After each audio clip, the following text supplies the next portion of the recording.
Hello and welcome to the Morningscape podcast. I am Matt Moody, going solo through the Thursday, November 15th daily fantasy slate.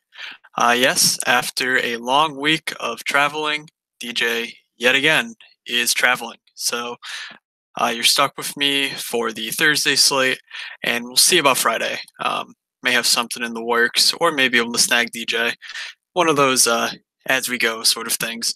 But I do plan on there being a show for the Friday slate as well because we've got a couple nice slates to cap off this week. Um, so, like I said, we're going through the Thursday 9 game slate with a focus primarily on DraftKings for daily fantasy. I really don't have a lot to say about Tuesday night.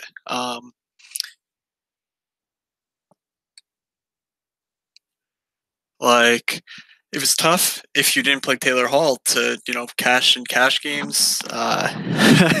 It felt like Leon Draisaitl at whatever percentage he was. I don't think it was any more than Taylor Hall in cash. Maybe it was a little bit higher, like 50% rather than 45. But it certainly felt like Draisaitl could have gone for 20 fantasy points. And, he didn't because of two posts, I think three highway absolute robberies, and the guy still put up like a 9 fantasy point night. So obviously Edmonton isn't on this slate, so it's not very applicable. But certainly, Drysaitel with McDavid, anyone playing with McDavid, especially when we get new information like that, that would adjust Drysaitel's price much higher had it been known the day before, or in a situation where it's going back to Ryan Nugent Hopkins in a few games, if that so happens to be the case. Those sort of edges, I think, are what's really important to take advantage of, especially in cash games. Um, and that's where you might be able to find your like GPP locks, because there's so much variance in a sport like hockey that it's easy enough to say, all right, I love a guy like, I don't know, like Taylor Hall or John Tavares, and I'm going to lock them in. And, they certainly could be the high scorer on the night. Um, but, you're paying an absolute premium for these guys. And to me, where it really becomes like a numbers game percentage wise is getting those guys that are going to be super popular, but also for a very, very good reason. And it's not just because, oh, this matchup is better, XYZ. It's because, oh, this guy's playing in a different role or with different teammates or playing a substantial bump in minutes due to, injuries or, like I said, the usage factor. So just I guess one takeaway that was kind of a broader takeaway from the Tuesday slate. Tough to feel bad about a slate where, I mean, most of what I thought happened would happen, or did happen. I would say the major disappointment for me personally was Minnesota. Um, I knew in my heart of hearts that Arizona. Did I say Arizona or Minnesota? I meant to say Minnesota was an absolute disappointment against the Caps. Dumba really figured it out right at the end, which was very, very helpful because I think he was at zero through like 40 something minutes of the game, and then he put up, I think, 6.5. Um, but overall in GPPs, Minnesota was certainly a disaster. And at home against Vancouver on this slate, I'm interested to see what they do with their lines, as you don't really have any insights from today's practice. And then Arizona on the slate as well, taking on Nashville. We'll touch on them as we cover the slate, but they only put up one goal in what felt like a smash spot against Detroit. Turns out that Detroit was actually in the smash spot, putting up 6 on them. So, other than that, just some good games across the board, but nothing really stood out to me. It was obviously super fun to watch the Sabres on NBCSN. Hold on to their butts kind of for the last 35 minutes of that game, but certainly did, dominate Tampa in the first period, jumped out to a lead, and then held on. So definitely a good night all around, just in terms of how I felt the night went. We learned a little bit, and then obviously watching my Sabres win and kind of solidify their standing as at least an early season playoff contender was super fun. It's been a while since myself, my dad's texting me happy things during Sabres games. I cannot tell you when the last time that was. So I'm generally excited to keep it going.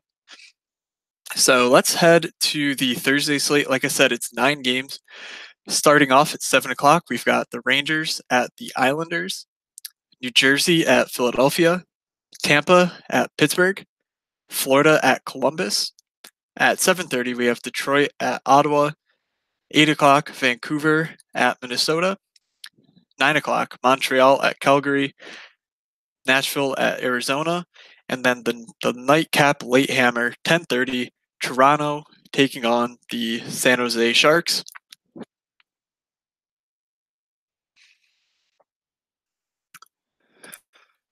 Taking a quick look at the Vegas page for Thursday's slate, we do have a line on each one of these games. Every game is a 6 over under outside of Nashville, Arizona, Vancouver, Minnesota, and Florida, Columbus. Looks like based on the odds you can get for betting on the over, the slight favorite for the highest scoring game of the night is New Jersey, Philadelphia, which is a little bit surprising. I'm not going to say it's shocking, but I think that that's a little bit of a bump to the projection there. And as far as the largest favorites go, it's looking like Minnesota is by far the largest favorite on the slate, minus 220. Second largest favorite currently is Calgary at minus 150. I'm getting these lines from VegasInsider.com at about 11:45 on Wednesday evening. So certainly keep track of those line movements as the day goes on. Um, yeah, so I guess the other game that I wanted to mention is just being a spot that I'm looking to target is this, or maybe looking to watch more so than target, is this Tampa Bay Pittsburgh game. Pittsburgh did kind of shake things up today. I guess that's a good way to get into today's slate because there's two bits of news for Pittsburgh. The first being that they traded Carl Hagelin for Tanner Pearson from the Kings. Pearson super slow to begin the year, but DraftKings did get him on the slate. So despite only having 1 point, 17 games on the year, and really kind of falling out of favor in LA, Pearson is only 3,100 and is likely to fill in the top six. I can't say for sure who's gonna take Hagelin's role, likely alongside Malkin, but it certainly seems like Pearson will play. And interestingly, Sidney Crosby is day to day. He appears to have suffered it's an upper body injury, and I was reading beat reporters because obviously Crosby upper body injury is certainly a huge reason for concern given Crosby's concussion history. But I was reading that a beat writer mentioned that Pittsburgh is usually very direct when it's concussion related, and they use upper body lower body for kind of like other ailments. So hopefully he's right, and that the you know prognosis is more of a nick than a brain injury, obviously for Crosby. But that'll be a huge piece of news to keep an eye on as we get towards lock.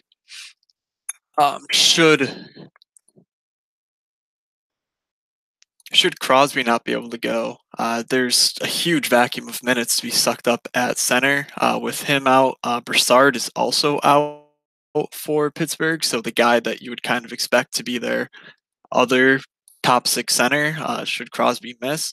You're looking at a guy probably like Riley Sheahan, or I'm honestly not sure who else. Maybe Aston Reese or Simone has played center. I'm honestly not entirely sure what would happen there. So just a really interesting piece of news to keep an eye out on for the Crosby injury situation. Elsewhere at the top of the center position, we have obviously John Tavares at 7,800 off of a 1 goal, 2 assist game against the LA Kings. Kadri also on the power play scored twice, so just a smash night for that Toronto first unit if you were lucky enough to kind of jam them all in together.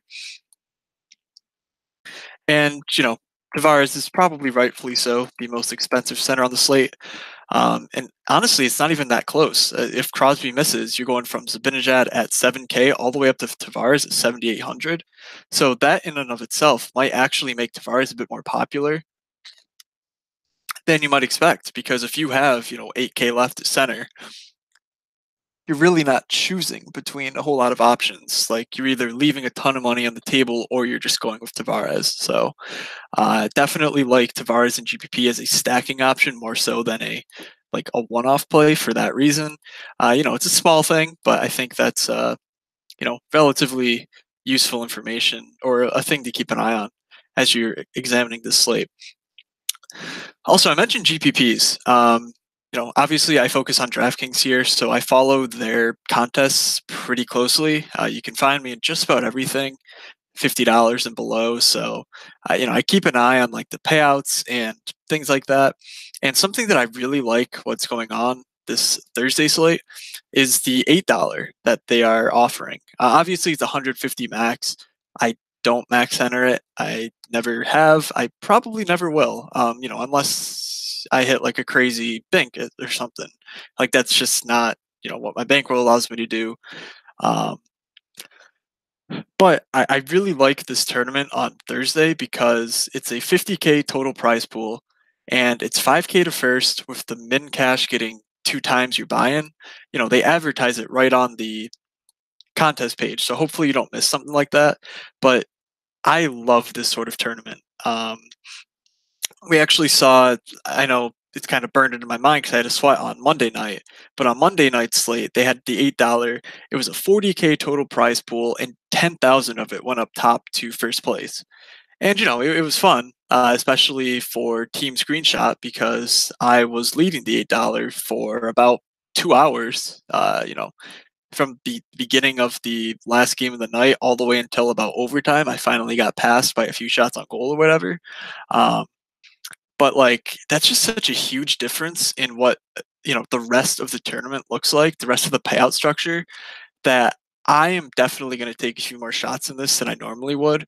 And what I'm going to do is I'm going to get my entries in pretty early. I kind of hope that if something like this happens, that if DraftKings says, "Hey, this contest filled, an hour or two earlier than it normally does," um, maybe we should make it bigger. Maybe we should keep it the same as it was because we're still drawing the attention.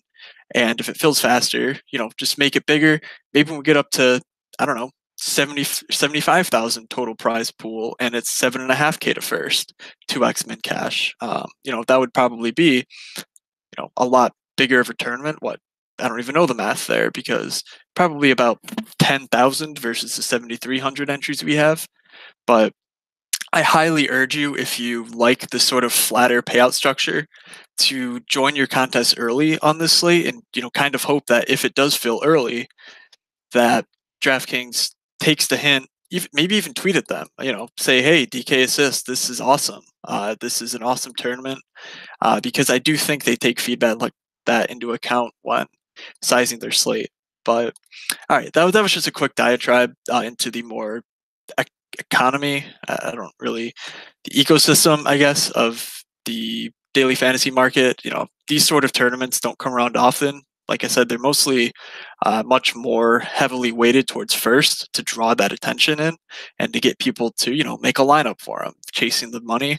But realistically, if you're a good DFS player, you're going to make money more over the long term by having less of the money go to one person in each tournament. Like that's just the way it works. Because I don't know how much more likely I am than someone who's never played NHL before to finish in first place, but I know I'm more likely to finish in the top 1% than someone who's never played NHL before. So any little edge like that I can get, I love it. And I think, most listeners, most regular NHL players should like these sort of tournaments more. But all right, way too long. Sorry, no DJ here to keep me grounded. So I'm just going to ramble about what I want to talk about because it's my podcast, damn it. And you're going to listen, hopefully. So thank you for surviving that one. Elsewhere at the center position, we have Zibanejad taking on the Rangers at 7K. Zibanejad taking on the Islanders at 7K. I'm not really that interested in Zibanejad personally, but something really interesting and that we'll touch on at Cheap Centers is his line in practice on Wednesday was Zuccarello returning from injury, Zibanejad, and Philip Hedl. Hedl is 3,100 and he's a center. So if you're playing Hedl, like maybe in a cash game format where I think he's a fine play, double stacking kind of with center going Zibanejad Heedle is honestly a pretty nice way to take a stab at capturing a lot of upside there. Heedle did take over Ryan Spooner's power play unit on the power play role on the first line, so I expect the first unit to look like Zibanejad, Zuccarello, Kreider, Heedle, and then Pionk. So if you're stacking there, I really like that as like one of my sneaky stacks, and you save a lot of money with even though Zibanejad's probably overpriced. You get Zuccarello at only 5K and Heedle for 3.1. So a little interesting note there. As far as like this glut of guys, around 6.5K up till 7. If I had to pick one, I think it would be Malkin, especially if Sid misses. It's just going to be Malkin's show. Um, Stamkos is certainly in play. I'm not really about Monahan paying this much for him. Um, and, Larkin, Domi, Pedersen, you can miss me with those guys, especially each of them on the road. I just don't have much interest. So, you Pedersen people, best of luck, but I'm just not going to do it. An interesting play down around the 6K mark, I think, is Logan Couture against Toronto. He's been pretty cold the last few games, only he's put up less than 2 fantasy points in each of them, and really has struggled his way through the last 5 or so games, but he's seen his price fall from 7K all the way down to 5,900. So if Thomas Hertl is good to go, who he's likely to play with at 5-on-5, which is a question mark we'll touch on at the wing position, I really do like Couture here again. But I'm not going to yell at you if you decide to go with Joe Pavelski, who had a huge game, a huge couple games, his last 2 games, with 5 points in those games, 3 goals, playing over 20 minutes a night. So I think Pavelski's at a very fair price, as is Alex Barkov, 6,100. You're not going to find a better minutes combination, minutes talent role combination than Barkov. So even on the road against Columbus, that's definitely a spot that I have no problems playing Barkov in cash games or tournaments. Same with Trocheck, around 5,700. However, Trocheck has less dynamic 5-on-5 line mates, so I definitely lean Barkov in this instance. Another positive for the Florida Panthers is that Columbus apparently has a virus going around their locker room, or quote, many guys under the weather, per I think it was Portsline tweeting that. So something to keep an eye on, especially as far as like the top line goes. If any of those guys are missing, or like a Seth Jones is missing, there'll be value there, but we just don't know yet. So keep an eye on Morningscape. So all right, at the mid tier of center, I think Nazem Kadri is an obvious top play. It's probably right that he's 5,400 after being in the upper 4s and then scoring 2 goals.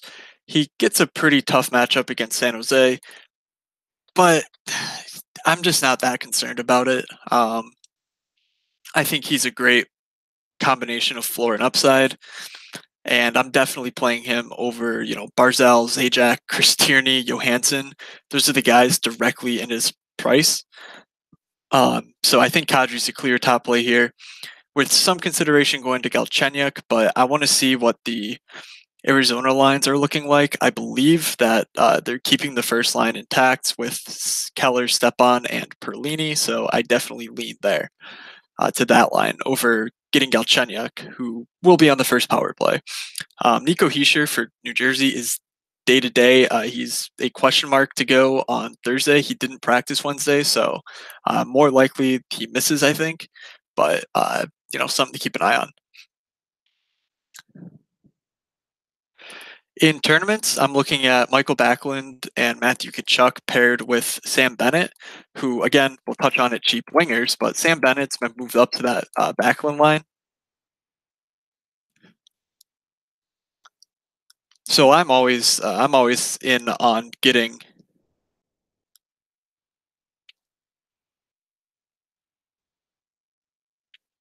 that line when they're so cheap, just because Backlund is such a positive player in terms of like scoring chances and shot attempts, that if he has one of his quintessential games where the puck finally or the puck goes in a couple times to go with those chances, you're going to see some pretty high shot numbers as well as obvious GPP winning upside and super cheap. So I like Backlund in tournaments.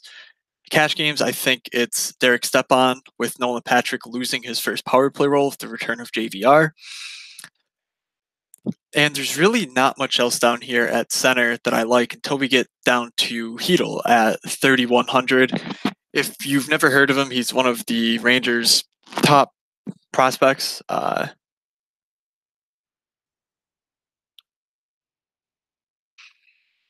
He was a first rounder in 2017. He had 6 shots in the most recent game, which was definitely I'm not going to say a drastic change from his early season performance, but he certainly, wasn't a big shooter in the limited minutes he saw. But when you're that talented on a first line, first power play role, especially at a weak center position depth wise, I have no problem taking that chance.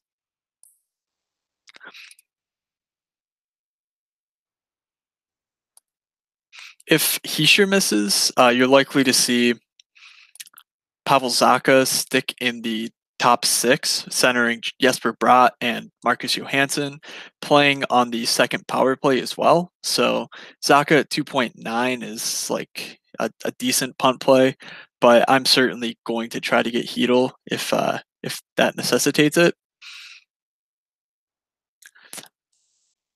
And lastly, as a pure punt, 2.7, Jordan Wheel is centering James Van Riemsdyk. So if you're playing him on that first power play, uh, Jordan Wheel at 2.7 is getting power play time and is, he's there. He's probably going to play 14, 15 minutes and could correlate well with JVR, who is a fine play at the wing position. So, all right.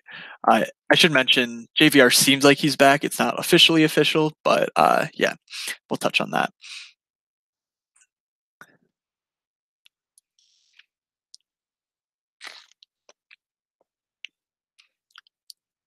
So at wing, we have the usual suspects being the most expensive on the slate, on a slate with Kucherov and Kessel and Giroux.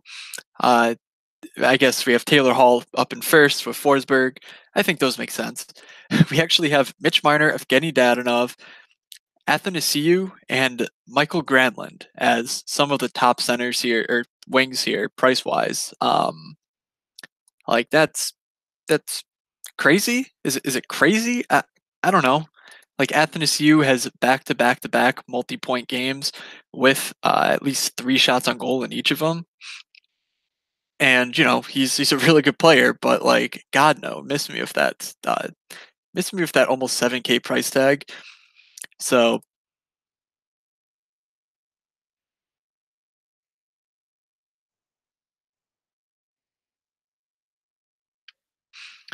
if I'm spending up at wing, I think on this slate it's Kucherov. He just got so unlucky against the Sabres on Tuesday. I think he hit 2 posts in the final minute. It generally looked like what I expected to see out of Kucherov, and now that there's not really a ton of options up here that I'm in love with, I think 6,800 for Kucherov in what should be an up-tempo matchup against Pittsburgh, uh, with the likelihood that Crosby misses as well, is just a great play, and probably where I'm going to spend up. You can play Taylor Hall. He's obviously awesome. I'm just not sold on like his line outscoring, a line like the Kucherov line, or even to some extent like this Pittsburgh top 6 or the Toronto first line. Like I think I'm going to try to save a bit on Hall myself, despite definitely feeling the burn from Tuesday's whiff on Taylor Hall when he was only 6,500, but now at 76, it's just a little bit much. Um, Panarin, as I mentioned, is one of the guys on Columbus who might be sick. He missed practice, so that could be an area where value opens up. We just don't know. You got to keep an eye on it. A name elsewhere in the 6Ks that I really, really like is Jason Zucker. I know it didn't work on Tuesday. He kind of sucked, but at home against Vancouver, a team that is just ripe to give up, a ton of goals at some point here. Um, he's in the top 20 in the NHL in I-Corsi per 60, which is obviously a stat that I love to, take a look at and see which guys are trending up, which guys are trending down. Zucker is certainly on his way up. And I like the matchup for him much more than I do a guy like Brendan Gallagher, who's the exact same price, but is likely to see that Backlund line at 5-on-5. I would expect them to match up against, hard match against the Tatar, Dano, Gallagher line. I could be wrong, but that's kind of where I read those tea leaves.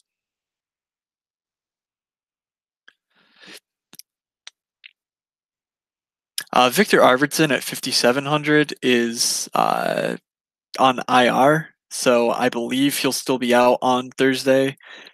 But it's worth keeping an eye on because you can get activated the same day and play. So worth keeping an eye on his status there. We mentioned Hertl as being a question mark as well. A couple of injury concerns there. Elsewhere, otherwise, I think most of the guys in this range are good to find plays. In the mid fives, a guy like Patrick Hornqvist really interests me. To see what they do if with this, losing a guy from the top six like Carl Hagelin, does Hornqvist kind of see more minutes? Hornqvist encouragingly did see 19 minutes against the Devils. Obviously, they're trailing, and that's kind of Hornqvist's specialty. But it is nice to see a guy who kind of regularly tops out around the 16, 17 mark get that slight bump up to the 19-minute range. So I do like that. Jake Voracek for Philadelphia is back on the first power play. This is all assuming JVR plays. So the first power play will look like Giroux, Couturier, JVR, Voracek, and Gostisbehere. So back to the way it was to begin the year. And Voracek and JVR in particular are super cheap. It's not the actually, like I said at the beginning of the show, it is like the highest Vegas implied team total. They are currently favorites. So all of those guys are pretty supreme values, and I'll likely, if I'm playing 10 to 15 lineups in tournaments, I'll likely have a share of just a full-on onslaught Philly power play because I'm not sold on New Jersey being a decent team, especially in the depth lines area, which both Voracek and JVR would see at 5-on-5. All right, the speed through the rest of what we have here. Craig Smith seemed like he was playing mostly with Johansson and Forsberg at 5-on-5 at the end of Tuesday's game against the Sharks. So keep an eye on Morningscape, but if that happens, he's 5,100 and is already playing on the first power play. The guy's incredibly got 14 shots in just 30 minutes of ice time over the past 2 games, with a goal and 2 assists to go with that. So just a huge output for him shots wise. And if he does get a look with Forsberg and Johansson, that's a really good spot or good way to get exposure. Yeah, Mantha's a fine value at 4,900. Remember, they killed the Coyotes, so the 12 minutes he played, I don't think is that concerning. Clayton Keller for Arizona. This might be a spot where, I go right back to the well with this first line, as long as they don't tear it apart, because Keller, Stepan, and Perlini. Let's just try this. There's $50,000 on DraftKings, 5.555 per spot. If you roster Perlini, Stepan for 4,500 and Keller for 4,700, and you roster a goalie, like let's say, I don't know, let's go with Dubnik, why not? The most expensive goalie. You're left with above the average per player to fill out the rest of your team. You can fit Tavares, Marner stack with decent mid-tier plays around them. Like it's simply silly how cheap these guys are. Obviously, it's a tougher matchup, but they're together at 5-5. They're together on the power play. Assuming again nothing changes. I just think that line makes a ton of sense, even in a tough matchup, which may be made a bit easier because PK Subban is day to day. He left early against the Sharks, only played 7 minutes. And I don't know whether I believe this or not, but I did see a tweet that said PK Subban was seen at the CMA Awards at the Bridgestone Arena on Wednesday. So he might have flown home to get checked out or whatever. So I don't know. If Subban misses, especially, I think there's never a situation where I'm going to say no, you can't play this team in this matchup just because hockey is so variant. And for those prices, you don't need a ton of shots on goal to pay off. And obviously, you only need basically one goal to go in to make that stack worthwhile in tournaments, just because it lets you do so much else with obvious 2 to 3 goal upside, even in the toughest of matchups, because that's hockey. So Keller there at 4,700 definitely does stand out to me, just for the minutes he's going to play, the role he has, and the talent he has, even if he's not, the most DFS friendly player. Patrick Marleau at 4,300 is, first power play, second line, probably going to play 16, 17 minutes, and you get the narrative of Marleau returning to San Jose. So he played there for I think 19 seasons in the NHL and then left for Toronto. So obvious narrative street option there.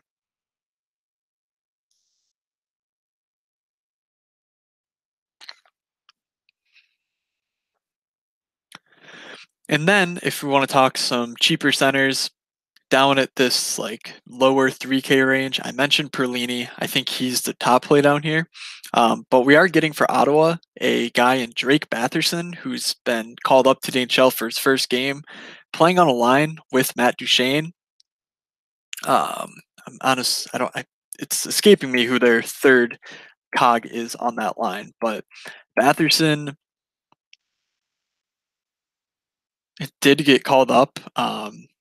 Astoundingly, he had 7 points in 2 games as the 2 games before he got called back up, or sorry, called up for the first time. So, he is coming in hot. I took a look through his like player profile just to see if he was like a shooter type. He's averaging just about 3 shots a game in the AHL this season, which is very good, especially for as young as he is. I think he's 20. And last year in the QMJHL, he was slightly overaged, but he basically put up a season like in his year +1 season, whereas Dubois was in his draft year. But he put up a season basically identical to Pierre Luc Dubois, who's blossomed into like this awesome first line center type DFS player. And I can't say Batherson's going to be that sort of guy, but uh, just one of those dumb like correlation things that looked strikingly similar when you compare their seasons just 1 year apart. In terms of shots on goal per game and then expected goals per game, both guys getting chances from very dangerous areas of the ice. So playing with a guy as talented as Duchene, I think Batherson should be super low owned and could be that sort of like one-off or pivot play that you need to take down one of these big tournaments. So I'm a big fan of his overall skill set as what Corey Pronman called a super late bloomer, who he has ranked I think 70th on his prospects outside the NHL ranking to begin this year. So certainly some pedigree there.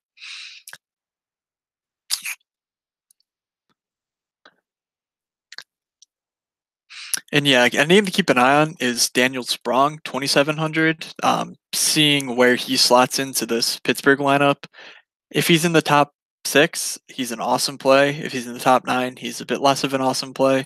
If he's not playing, he's obviously not a play. So, but he's probably like this, high impact sort of DFS player that could see a benefit from Hagelin's departure just because there's more minutes opened up to a winger, and he certainly got the talent to take advantage of it. And they need a guy who can score, as they said, in getting Pearson. But Sprong might be that guy from within that ascends to the ranks of simply a DFS sort of player at only 2,700 here in what should be an up tempo matchup. All right, let's go to defense real quick. There's really not a bad play at the defense position. So, take a guy who correlates with your favorite stacks. Burns is Burns, 6,600. Like he's gonna do Burns things. He's Burns.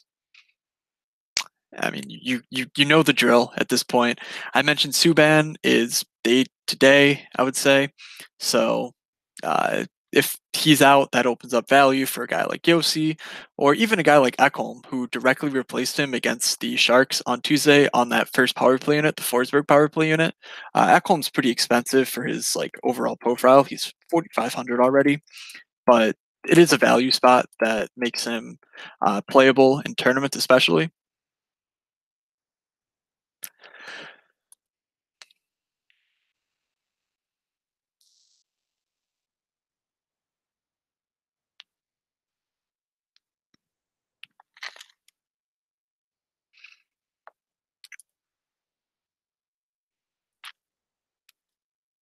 A couple names that stand out in like the lower to mid 5K range that, like I said, all these guys are in play, but Giordano stood out to me at 5,600 against Montreal at home.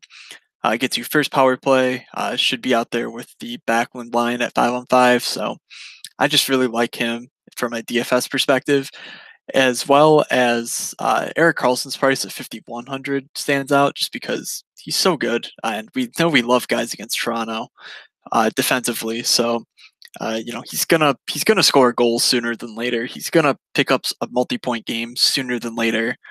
And getting him at this price, given I mean his minutes haven't fallen at all. He's still at 24, 25 minutes. That's just it's great.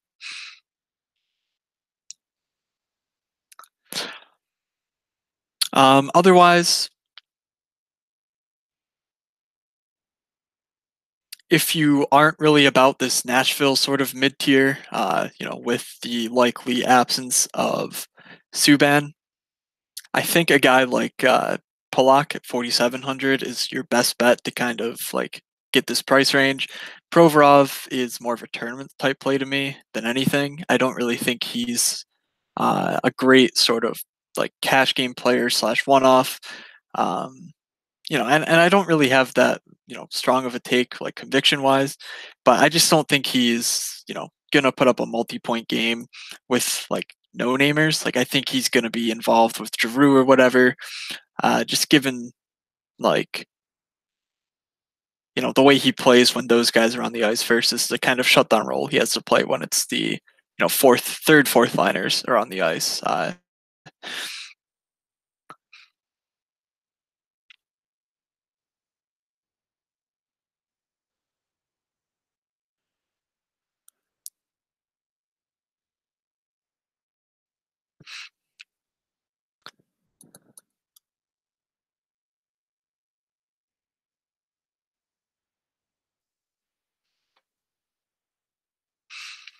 And then if you kind of want to be surprised, you know, uh, should Columbus be dealing with anything on the back end, there could be some value opened up in a guy like Ryan Murray, who played 25 minutes in their most recent game, or slightly less upside, but there's less of a floor in Nudi Vara. Dennis Savard is or David Savard as well. I think Murray would be the top play, just given the 25 minutes he played last game, without there being a huge like injury or anything. But I think the Columbus defense are kind of where I'm going to go for value in this like mid 3K range.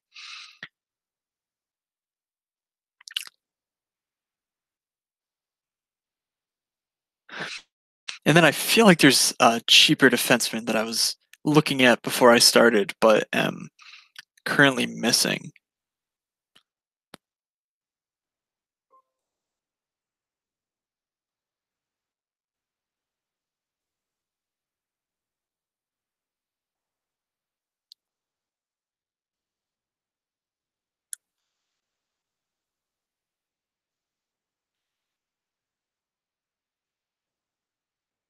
Oh, it was David Schlumpko at 3K.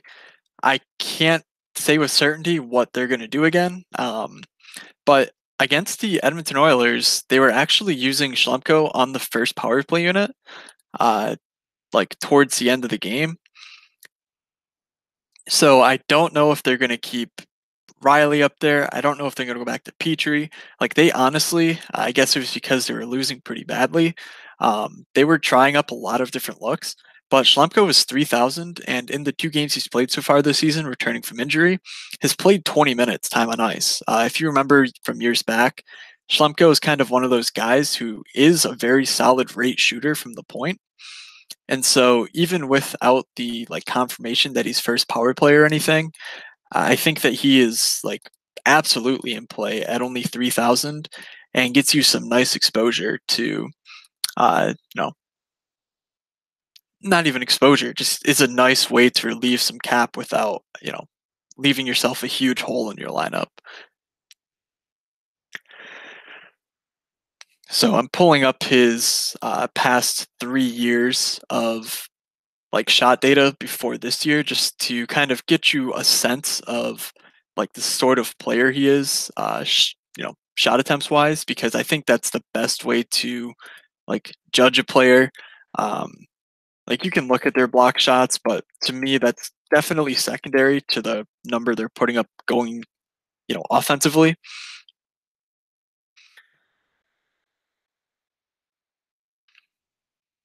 Yeah. So looking at it, defense only, he's over the past 3 years, he's at about at the level of like shot attempts per 60 that a Drew Doughty or a Justin Schultz, Petrangelo's right here.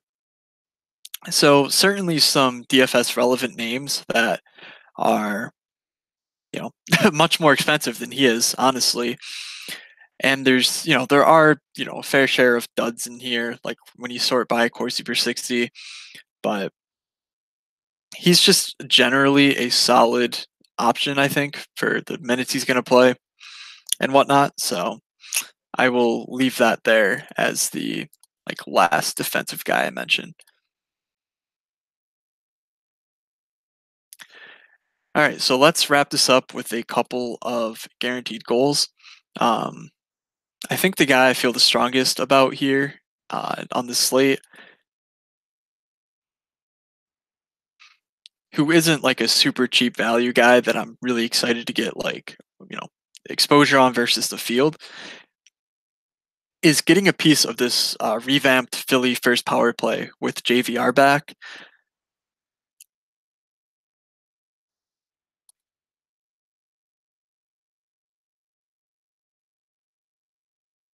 And I think the way that I'm going to like get exposure to that is to play Jake Voracek at only 5,400. I really like the way that his line with Patrick and Lindblom has been playing as of late. You know, he's been playing 18 to 20 minutes. When he's getting first power play, so I don't think that'll be all that big of an issue. And I think he's just too talented for this like pretty meager price of 5,400, as are most of this Philly power play unit. So let's cap off the guaranteed goals with a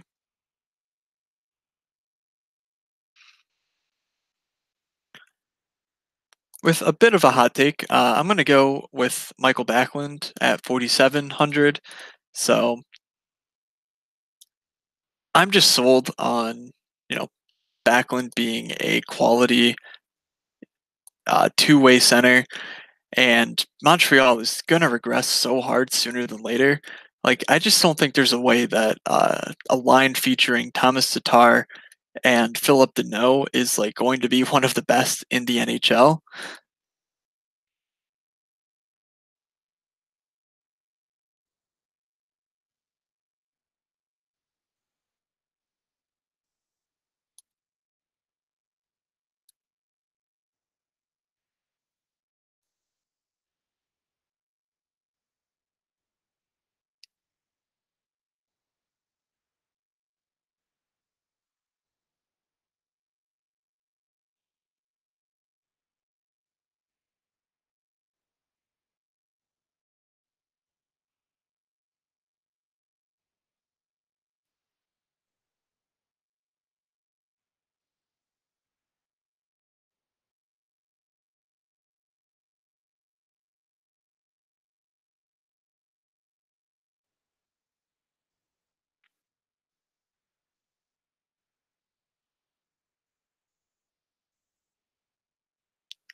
And for my second guarantee goal, I'm going to go with at 5,600, Mark Giordano. I really like this Calgary spot. I think Montreal is just so set to regress.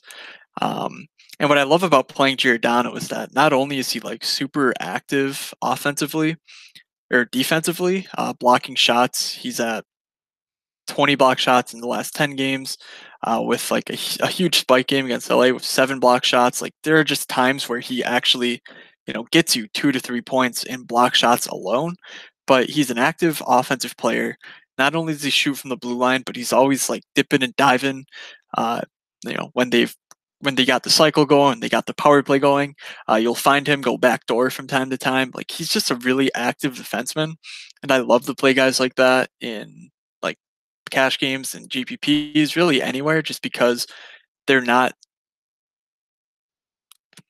they're not dependent on one thing happening or the defense allowing one shot to be taken on the power play to meet value. And so Giordano at 5,600, I think, gets you great exposure to Calgary. Uh, an explosive power play unit, and I think sneaky goal related upside with only 2 on the season, despite 57 shots on goal. So he's shooting 3%. Maybe make that 5% after this game. Line stacks. Let's go with the Rangers first line: Zibanejad, Zuccarello, and Filip Chytil. Together 5-5, and the power play. Similarly, this Arizona line, despite the very tough matchup, especially if Subban's out, I think I will have a good amount of them after they burned. I'm actually not sure how highly they were owned on Tuesday, but I think they had some buzz and they burned everyone. So getting them for even cheaper now at home, against what might be a tired slash banged up Nashville team playing maybe without Subban and also playing their third game in 4 days, just could be a nice schedule spot for Arizona's first line, even if they can't manage to keep the puck out of their own net. And a bonus stack because DJ's not here to steal some of my preferred stacks. The Philly power play, as I mentioned, is probably where I'm going to start the majority of my teams, just getting bits and pieces of that power play because I really like the matchup against New Jersey. And as I mentioned, Voracek and JVR in particular get you great like depth matchups against a one line New Jersey team. Essentially, I mean they've got guys on the like third and fourth lines that I've literally never heard of. So let's cap it off with the Philly power play stack of JVR, Voracek, and Gostisbehere. And then lastly, Calgary's value stack of Backlund, Tkachuk, and Sam Bennett on that line, with Giordano as a great fourth guy in that stack to go with Tkachuk on the power play and with that full line at 5-5 primarily. So, all right, that'll do it for this solo episode. If you don't like shows like this, yell at DJ. Tell him, hey, DJ, don't go drink on your corporate card. Sit in your hotel room and podcast with Matt because that's how it has to go. To, like I mentioned on the website, morningskapepod.com, DJ does love the attention. So if you give him attention and say, hey, Deej, like we'd love to have you talk to us about hockey stuff, about nonsense, maybe something like that would get him to oblige a bit more. But realistically, I'm fine doing these shows solo. So I hope you guys get the information that you're so desiring, as well as, some insights into tonight's slate and just enough entertainment to get you through the show without clawing your ears off of your head to get my voice out of your head. So I will cap it right there. So from Doug, from DJ, and from myself, have a good slate, everybody, and we will see ya.